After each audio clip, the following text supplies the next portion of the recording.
Geranium oil.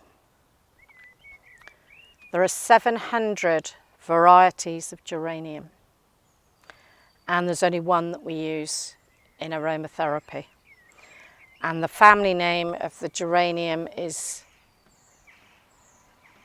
Pelargonium graveolens.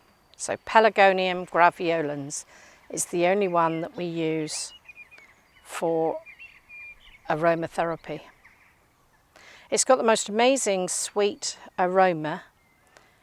Almost smells a little bit to me like bubble gum, but it's very floral. It has a similar aroma, I think, floral wise to rose, and its two main chemical constituents are the same as rose. Quite a powerful floral aroma. Mixes very, very well, in my view, with sweet orange oil. Seems to cut through some of the sweetness and enhance the aroma of it.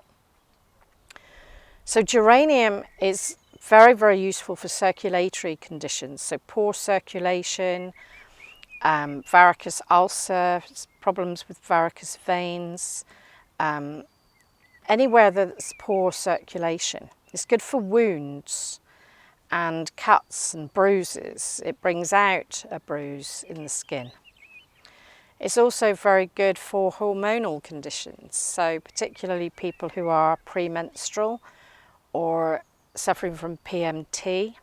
It's very balancing to the reproductive system and the endocrine system.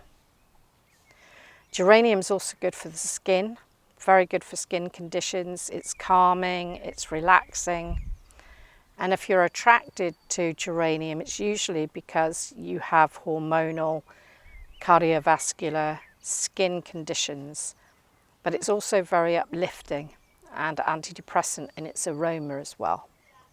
So I would put geranium in my top 10 of essential oils. So that would be Pelargonium graveolens.